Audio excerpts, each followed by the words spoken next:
So Rudy, lots going on today. We were talking earlier with a CTV reporter about the Liberal get-together, the caucus get-together, cabinet get-together rather, today at Chateau Montebello.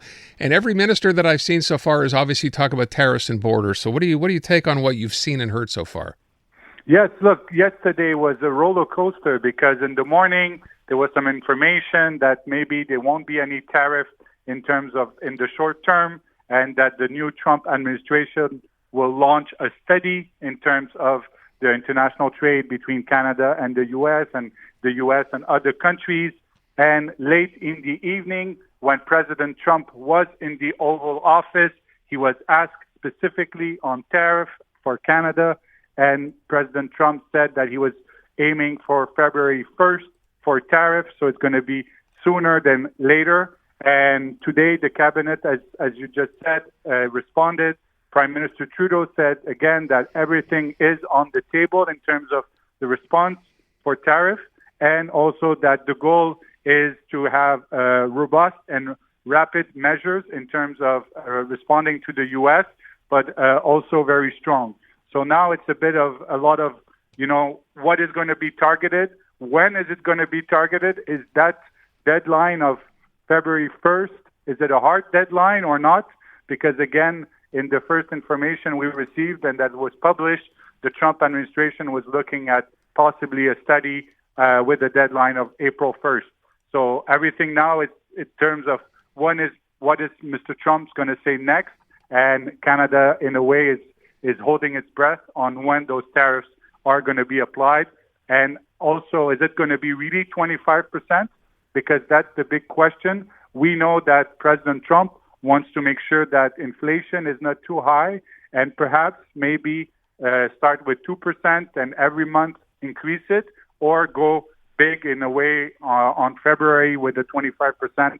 At the moment, we don't know. To your point, and I keep saying this, like I believe his advisors more than I believe him. I saw Trump say that yesterday about February 1st. But as you said, we'd heard previously that there would be, studies conducting to, see how this is going to work out, how it's going to play out, that there might be gradual tariffs, if any. Where do you put your faith in here? I know nobody knows. And we all saw, as I said, him say it would be February 1st. Do you actually believe that's going to happen? Look, it's going to be very hard because, just take the example of what happened during COVID.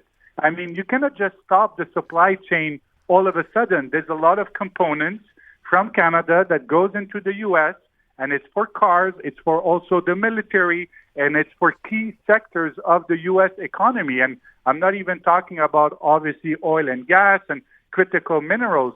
So if the Trump administration all of a sudden wants to just say, okay, we'll just put tariffs on everything that comes from Canada, there's going to be a lot of companies that are going to be stuck in a way footing the bill, and they're going to say, look, we need those components. I know that President Trump said, we can manufacture and do everything at home, and we're strong at home, and we don't need to import those elements. But the reality that it's not true, and a lot of businesses need Canada. It's our first client. But for them, they import a lot of things from Canada. So, look, maybe there's going to be soon a cabinet. We just heard that a lot of secretaries just got appointed or nominated. Yeah. Now it's a question of maybe the business sector, unions, and everybody are basically going to put pressure on the U.S. administration, maybe saying, look, February is too early in terms of making changes or, in a way, reacting to all those measures because they need some component from Canada. By the way, what do you think of this argument? I had a caller bring this up, and which I think is fair. CUSMA, which was negotiated, does not come up, to be revisited, if you will, until 2026. And the argument is you can't just decide you're going to change, an agreement that's been signed by all three members here just because you feel like doing it. Does that matter? Yes, I think it matters because, look, it's very important. Now, for the moment, it's only supposed to be renegotiated in 2026. So is that a negotiating tactic from Mr. Trump, from President Trump, to basically start negotiation maybe earlier? And also, don't forget, the automobile sector is very key to the U.S. Mr. Trump, in the past, has been very vocal, saying, look, we want plants in the U.S. We don't want auto manufacturers in Mexico and also in Canada. And as you know, Ontario is exporting a lot of autos to the U.S. and helping a lot of building cars in the U.S.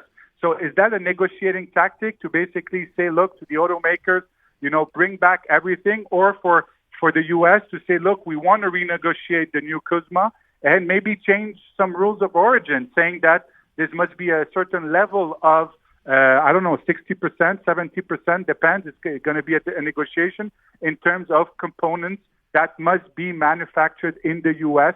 and not, for example, in Canada or Mexico. Right. All right, let me leave that and go to what we started. I just brought up, of course, the Liberal leadership race is on.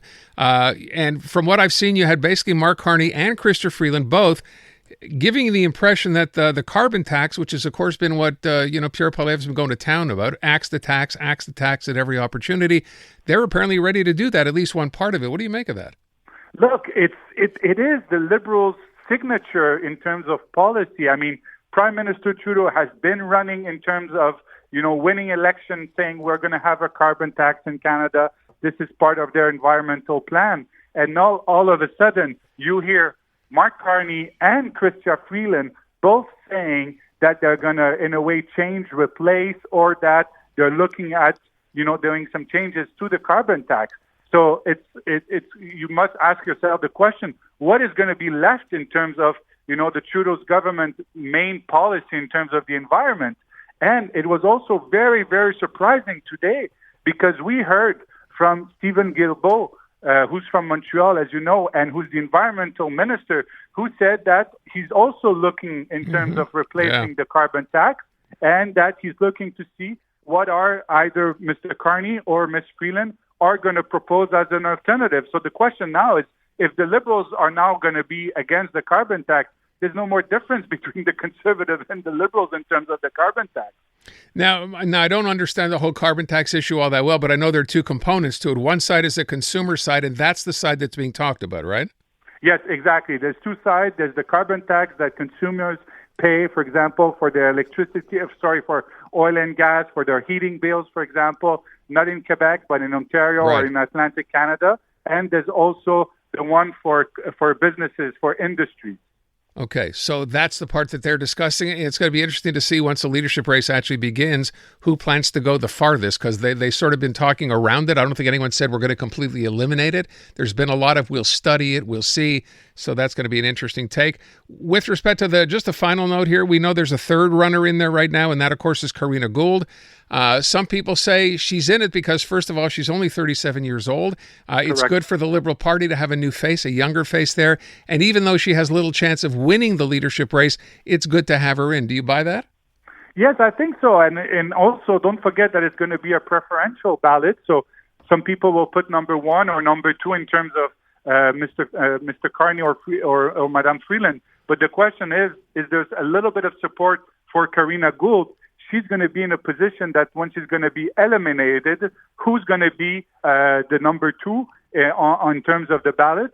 And she can be in a position to be the king or the queen maker. And right now, the important question is that we heard that Mélanie Joly, for example, is supporting Mark Carney. Now we'll see, for example, is François-Philippe Champagne going to support somebody? Is Minister Dominique Leblanc going to put his support behind either Carney or Freeland? That's a big question because, those are also very two influential Liberals currently in the government. Yeah, I found it interesting. So Stephen Guilbeault today threw behind Mark Carney as well. So here you go, two Quebec MPs, both supporting Mark Carney, even though they both served with, of course, Chrystia Freeland for many, many years. I found that a bit, not odd, just interesting.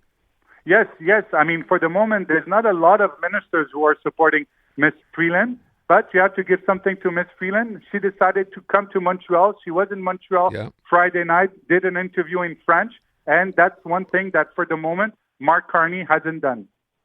All right, that is accurate. Let's go from there. I thank you so much, Rudy. Appreciate your time today. Thank you very much.